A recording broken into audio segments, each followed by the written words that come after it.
د ملکن ټي وي ګرانو قدرمنو کتونکو دا وخت مونږه د ملکن ټي وي په خاغلی پروګرام کې ستاسو په درانه خدمت کې حاضر یو. نن مونږه د ملکن ټي وي سټوډیو ته چې کوم شخصیت ته دعوت ورکړی دی د هغې نوم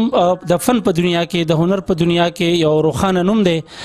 ښاغلی طلا استاذ. چېرته چې هم یو بیټک ته یو حجره ده او په هغې کې چېرته هم د موسیقۍ پروګرام وي د هغې نه علاوه د فن په حواله باندې څه قسمه هم سرګرمۍ وي نو د طلا محمود استاذ نوم به خامخا په هغه حجره کې په هغه بیټک کې اخیستی کېږي.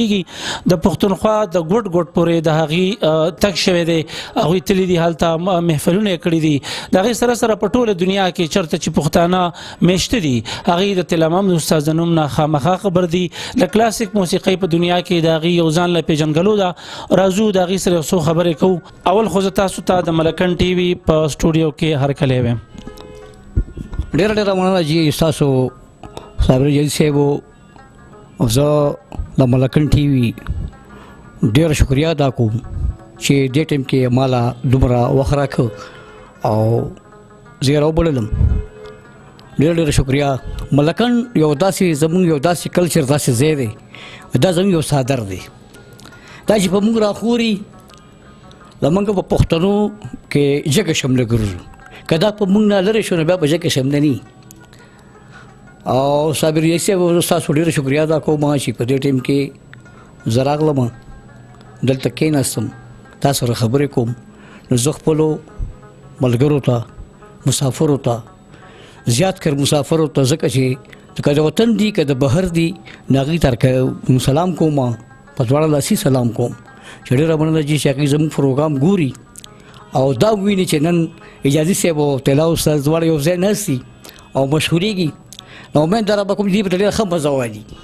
طلا محمود استاذ دا راته ووایه چې کوم وخت کې د ډېرې مودې نه ستاسو د فن سره د هنرمندۍ سره ستاسو تعلق دی کوم وخت کې چې تاسو دې دنیا ته راغلی د هنرمندۍ دا میډیا نه وه دا وخت دا آلات نه وو څه محسوسول تاسو هغه وخت کې څه اوس او په هغې کې څه فرق محسوسوئ؟ یاره جي هغه وخت خو داسې و چې لکه که زه ته ویم نو په هغه وخت کې دونه د فنکاران هم نه وو نه د هغې دومره څه دغه اوس خلک ډېر زیات شوی دی نو او ډېر خلک چې دې خلکو ته لکه څوک ډېر خلک سپکاوی هم کوي په سپک نظر هم ګوري یاره وایي دا اوس ورته فنکار هم نه وایي ډېر وړ نومونه ورته وایي لکه څنګه چې خلک لکه مونږ خلکو ته خلک او په کار داره چې هنرمندان وایي چې وایي دا هنرمند دي لکه زه په دا یم چې 40 کاله ما دا فن وکړو او په دې کې ما زه ډېرو ځایونو ته لاړم ما د پښتنو سره ناستې پاستې وکړلې په دې کې زما ته هر قسم خلک ناست دي زه به دا چې ما ته انګریزانو په یو موقع کې ناست دي پنجابیان هم ما ته ناست دي هغوی زما نه مزه اخیستې ده او بیا دا ویلي چې هلکه دا شخصیت څوک دی چې وایي لکه دونه موږ په مینه محبت سره واورېدو ډېر ښه نو زه به وګورم چې ما اسلام آباد کې پروګرام وکړو او سهار چې ګورم نو یو انګریز دی ولاړه ده هغه وایي یو هغه دغه ته بیرته چې ده ته ووایه چې دغه بېګاني څیز راواخلي او زما مخکې بیا وغږوي نو هغه ما ته وایي چې ما ورته دا څه وایي دا وایي چې هغه دغه چې راغله نو ما نه دا رباب ما راواغسته هغې رباب زما نه واغستو نو ما نه بیا تپوس کړي چې رباب دا کوم ځای کې جوړ شوی دی داسې ایجاد دی ما چې دا خو موږ پېښور کې هغسې دلته هم جوړ کړي دي او د دې اصلي ژبه چې کومه ده د افغانستان نه طلا استاذ دا راته ووایه کوم وخت کې چې تاسو راغلی یو هغه وخت کې ریډیو پاکستان یو پاکستان ټلویزیون و څومره پروګرامونه هلته تللي تاسو ته هغه قدر هغه عزت درکړی که نه دی؟ ولې نه ولې نه ریډیو موږ ته ښه قدر راکړی دی ریډیو کې پروګرامونه شته دی په ټي وي باندې هم شته دی موږ کړي دي جی ما تحکاري سپاټسي کې وو او پروګرام کړی وو او هغه کې ما د مختیار ګوهر یو کلام ویلی و په ټي وي باندې چې ګذر ستار قدم ته مې جوړې نیولې هغه دغه مې ویلی او ډېر خلکو خوښ کړی وو زه چې او بیا د هغې نه وروسته مې نور پروګرامونه هم کړي دي لکه بیا خیبر میبر دا پروګرامونه وروسته راغلل. طلا استاذ خبره راځو څنګه چې تاسو د موسیقۍ سره 40 کالونه 60 کالونه یا د ډېرو کلونو نه د 40 کلونو نه ستاسو تعلق دی د 40 کلونو نه په دې 40 کلونو کې تاسو چې کله موسیقۍ ته راغلئ کوم داسې غټ نومونه وو د موسیقۍ په دنیا کې؟ جی په هغه وخت کې خو لکه زه به ته ویم چې په هغه وخت کې خیال محمد صاحب وو او هدایت الله الله دې دواړه روغ لري جمدي دي دا احمد ګل استاد و دې کې سید اکبر استاد و جی دا شاخیلی و یو جی بل یو عظمت نامه یو کابلي و ډېر ښکلي ښکلي اوازونه هلکانو په هغه زمانه کې دي. زه چې کله دې فن ته راغلم نو ما به هم لکه ډېر زیات خیال محمد اورېدو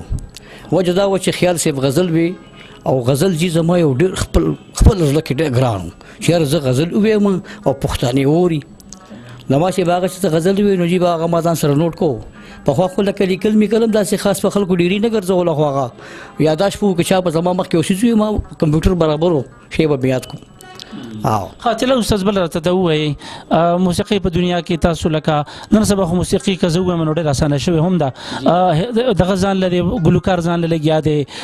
موسیقي تړون ځان له کس کوي آلات جدا دي ستاسو په وخت کې دا ټول څیزونه یو وو تا به یو وخت باندې د موسیقار په حیثیت هم کار کړی دی د یو ډایرکټر په حیثیت هم کار کړی دی د یو ګلوکار په حیثیت هم کار کړی دی څه محسوس یې یاره جي نو بس زه به ته ویم چې هغه خو ما کړي وي یا کوم هم نو لکه ډېر زه به د میډیا په دغه باندې دا ویم چې موږ په خپلو د خپلو خورو ورو مزدورو باندې په دا چې موږ کوم خورو ور ملګري پښتانه دي چې هله خادر لاړ شو چې رسول الله جل الله شو هغه زموږ حمایت کوي حکومت ګورې په دې باره کې څنګه حمایت نه کوي او نم کوي جی ځکه چې موږ خو یو فنکار او نن لکه ما دونه خواري کړې ده چې زه ویم چې زما د 3 استادانو زده کړې ده کنه او خلک چې هغه ځان له 15 شپږ استادان پیدا کړي خلکو یو استاد نه کړي نو زه په دې علاقه کې دونه کرونده ما کړی دا چې زه اوسم چې هغه راپاسینو سبوي د تلا استاد شاګرد یم تلا استاد موسیقي چې دا نو ډیر زیات راګونه دي د هر یو فن ځان څومره راګونه مې تاسو کمانډ لري دا ورته شوی ما داسې یو 15-20 راګه خو په داسې ماته راګه مکمل ذهن کې پراتی یو دا نو ټوټل بوټل لکه چې ځاسي دي نو دا راځي موږ له مشغول خو هغه وخت نشته مازغه جې کارم نه کوي کنه کمزوري مشو لکه تل استاد تاسو د حکومت په والا خبر وکړه کلچر ډپارټمنټ لګیا دی هنرمندانو ته فنکارانو ته اعزازي هم ورکړي تاسو ته سدسي راغلي دي هغه خو لګیا دي خو هیڅ موږ ته لاغي هیڅ حمایت نشته بالکل نشته او په پرایویټ ستم داسې څه ایوارډونه اغستې کنه شټه باندې خو موږ ته ډېر خلکو موږ خلک کی دي او کنه موږ له خلک ډېر خو موږ ته په آداب باندې خلک کی دي موږ ته خلک په آداب باندې پاسي زموږ ډېر احترام کوي دا خو لکه موږ هغه خلک نیو په خلکو کیم نیو چې لکه او سپک نظر راته وکي موږ ته الحمدلله هر سړی خپل درناوی ګوري او زه به ذات د خپل وطن نه د خپل ملک نه د خپل ملکن جنسیانه خو زیات ډېر متاثر یم چې دلته زه کوم ځای ته لاړ شم او لکه تدا استاد راغی په الله سلام کی مال غاړه راکړي زموږ احترام کوي خاطله استادو کتون کی ګوري استاد د خبرونه غي مزه هم اخلي خو دا هم واړي چې د تلا استاد کوم هنر زده ده کوم فن زده ده یو نغمه وورو یو غزل تی وورو او د خپل مسافر ورونو ته هم او په نړۍ کې چې چرته پښتانه مشته دي هغه ته په خپل خوږ رباب باندې په خپل خوږ आवाज باندې یو خوندور غزل وړاندې کیږي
قدرمنو کتونکو د طلا استاد خوندور نغمه تاسو اوریدا د طلا استاد لرازو د غي سره د غي په فن باندې په ژوند باندې لګي خبرې نور هم کو طلا استاد درته څنګه تاسو خبر وکړه چې په معاشره کې اواز خو د هر چا د فنکار خوخي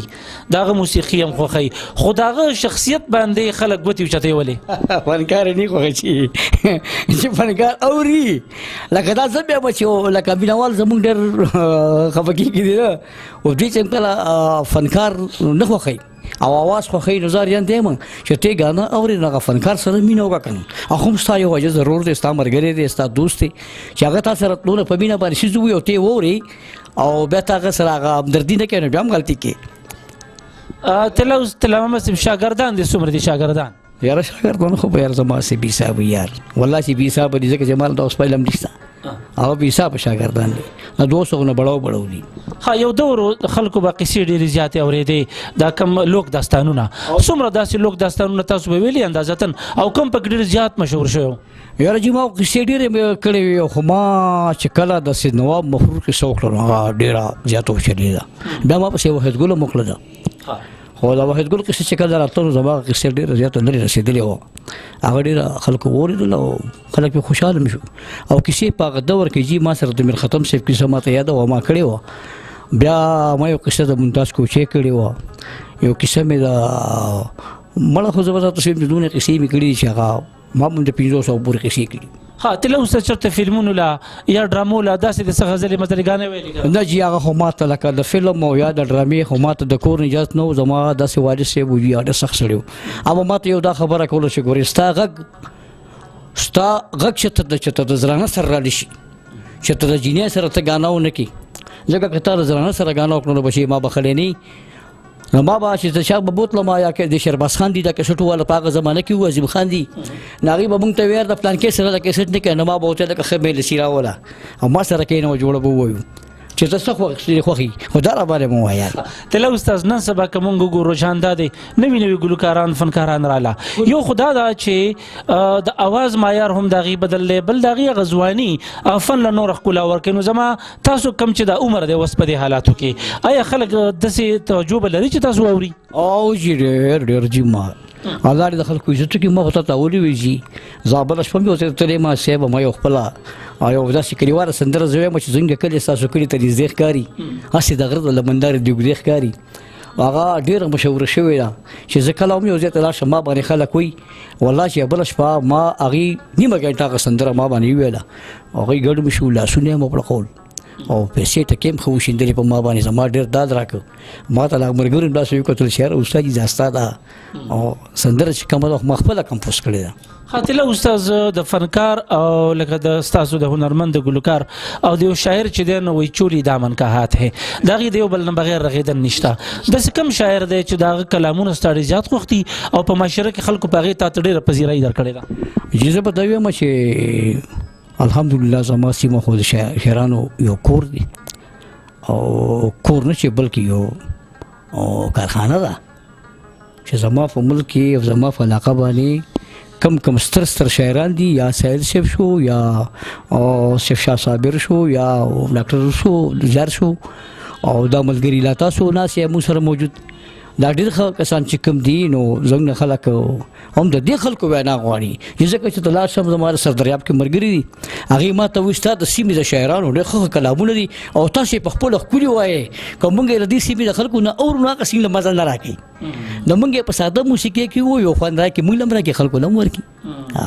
خاطله استاد څنګه تاسو چې زمو سیمه خیراز سیمه د شاعرانو ډکه سیمه ده تاسو فن تم خلا ور کړی دا مونږه په دې بالکل او زبدوي مچ په ټول نړۍ کې تاسو د دې د شاعرانو هم نمائندګي کوي دا راته د یو فنکار په هیڅ باندې د یو هنرمند په هیڅ باندې تاسو ذاتی ژوند هم دی لکه د انسان کور دی بچی دی داغه خزه ده داغه معاشرتي ژوند دی د فن تاسو په دې ژوند باندې اثر څومره ورزولې یاره چې زه به ته وایم چې زه د فن ته کله هم راغلم که نو ما له پکې خلکو لاس راکړی دی زه بې دغه کړی نه یم اریان کړی څه ته نه یم زه جي چې کله هم لکه د کور نه ښه برابر وم او لکه هر څه مې په سیټو بیا لکه داسې وخت راغی چې والد صاحب وفات شو هغه هر څه ماته په هر سړي په خپل سر شوه ما الحمدلله جي 5 بچو له ودونه کړي دي 4 له یو مې زورکې واده شوی لکه 5 بچي له ما ودونه خاده کړي یو بچی به پاتې دی به واده هغه ته اوس کمره کې خیر جوړ هغه ته واده کوم خا یو بل خبره لازمه اکثر د فنکار ژوند په دې اخري عمر کې ډېر زیات د مالی مشکلاتو ښکار کیږي دغه د تاسو سوچ کړی دی یاره جی دا خو ما به یو انټرویو وکړله د عزت الله صاحب مې وکړله دا احمد ګل هغه مې وکړله چې احمد ګل دا ډېر ښه استاد و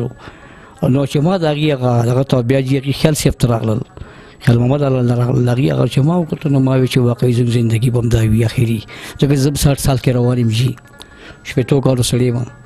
او په ما هم دا وخت راتلونکی دی ولې چې ما خو هم بچي د ځان لپاره روزلي دي نو الله دې راته ډېر خیر کړي ځکه چې بوی دا ګرانې مرحلې دي ستا خبره چې که زه دغه شم نو زه اجازي صاحب به راشي چې هلکه ته لا استاد به یا بیمار دی یا ښه نه دی خدای وخت نه راولي راشه به لکه دا زموږ یو ملګری ښه تېر شوی دی یعنې نور ته مې نشانه نه کوو قدرمن کتونکي ګوري تاسو اوري غواړو چې یو ځل بیا هغې ته تاسو په خپل اواز باندې یو خوندوره نغمه په خپل رباب باندې واوروئ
جی ګرانو قدرمنو کتونکو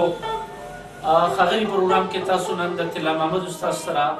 زموږ خبرې اترې هم واورېدې د هغوی نه خوندور کلامونه هم واورېده هیله لرم چې پروګرام مو خوښ شوي د بله پروګرام پورې خپل کوربه صابر اجازې ته اجازت ورکوئ د الله په امان